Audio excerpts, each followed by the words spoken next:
Pascal, Ouais. bonjour. Bonjour Mélanie. Qui es-tu? Qui je suis? Je suis Pascal Jouxtel.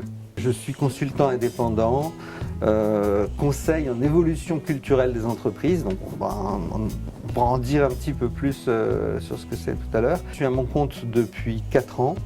Et avant cela, j'ai passé 13 ans dans un grand cabinet de conseil qui s'appelle Eurogroup Consulting, où là j'ai travaillé sur de la conduite du changement, de la mise en œuvre des stratégies des entreprises, et particulièrement sur l'évolution des pratiques de management, l'évolution de la culture managériale des entreprises.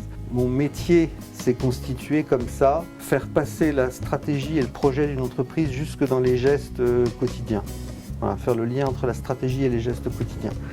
Comment elle s'appelle ton entreprise? Mon entreprise s'appelle l'Internum. Pourquoi l'Internum? Pourquoi l'Internum? Alors en fait on peut dire beaucoup de choses sur l'Internum. Déjà je trouve que c'est un mot qui n'existe pas, que j'ai inventé moi-même. Tout simplement à l'époque où je commençais à me dire que j'étais fait pour être consultant indépendant, j'ai commencé à rêver autour de l'idée que dans les entreprises, les gens ont du mal à coopérer, ils ont du mal à travailler ensemble parce qu'ils pensent tous de façon différente. Il y a un financier qui pense comme un financier, il y a un producteur qui pense production, etc., etc.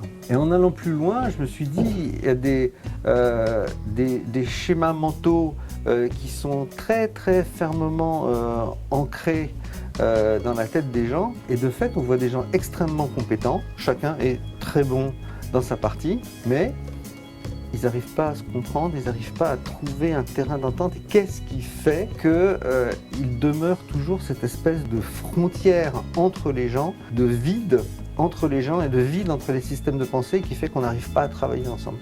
Donc je délirais sur ce truc-là, et le texte je l'ai appelé « Le rêve de l'Internum ».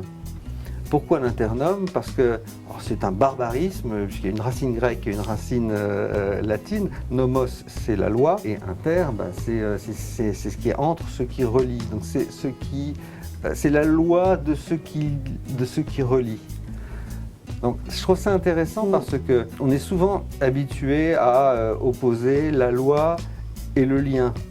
On dit la loi c'est plutôt le père, le lien c'est plutôt la mère, donc on a des choses, la loi ça relève plutôt de la verticale, le lien ça relève plutôt de l'horizontale, donc souvent on a tendance à détacher ces choses plutôt que de regarder justement où est-ce que ça se rencontre, quel est le point où ça se rencontre.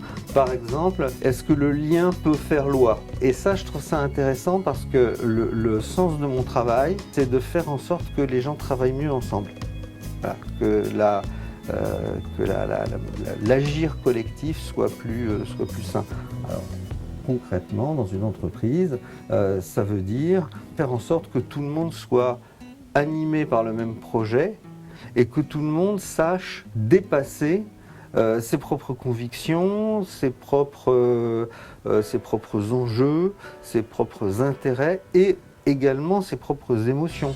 Pascal, est-ce que tu as des conseils pour les jeunes qui veulent entreprendre? Dans la logique start-up, il y a tout un tas de bons conseils pratiques sur la manière de trouver à qui on s'adresse, à quels besoins on répond, expérimentez vite. Moi, j'ai envie de dire expérimentez vite, lancez-vous vite, le plus vite possible. Un entrepreneur, c'est quelqu'un qui a moins peur de l'incertitude que les autres parce qu'il sait que dans la vie, on rebondit, qu'il y a de l'imprévu. Demain apportera son lot de bonnes et de mauvaises surprises.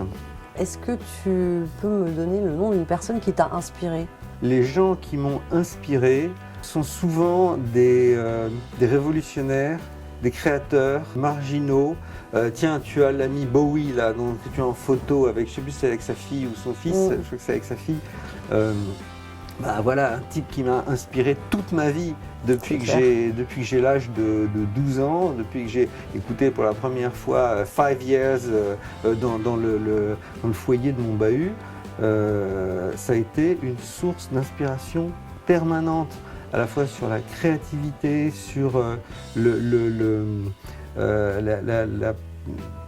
la capacité à supporter d'être autre. Il y a un thème chez lui auquel je suis particulièrement sensible, le thème du fossé entre les êtres. C'est un des thèmes qui est quasi permanent dans l'œuvre de Bowie, c'est cette espèce de solitude et de désert qu'il y a entre deux personnes et qu'on essaye de franchir toujours pour aller l'un vers l'autre sans tout à fait y arriver. Et il y a pratiquement, je sais pas moi, il y a une chanson sur 3 dans son répertoire qui parle de ça, cette espèce d'espace entre les êtres. Donc quand on parle d'internomie, qui est une manière de faire du lien une loi, c'est une manière de surmonter cette espèce de division insupportable qu'il y a entre les êtres. Est-ce que tu peux nous citer un lieu qui te ressemble ou que tu aimes ?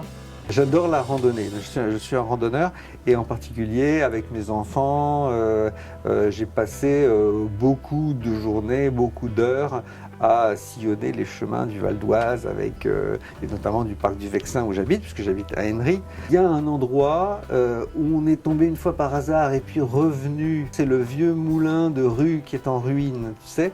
C'est un petit village qui s'appelle Épierru.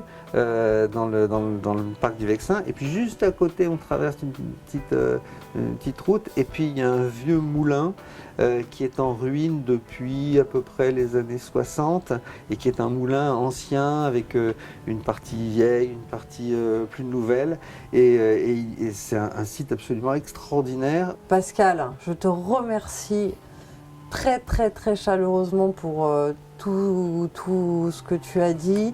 Et c'était super intéressant. J'ai passé un bon moment avec toi. Bon, merci beaucoup. Écoute, moi aussi c'était très agréable. Bon, et puis, terrien, je viens en paix.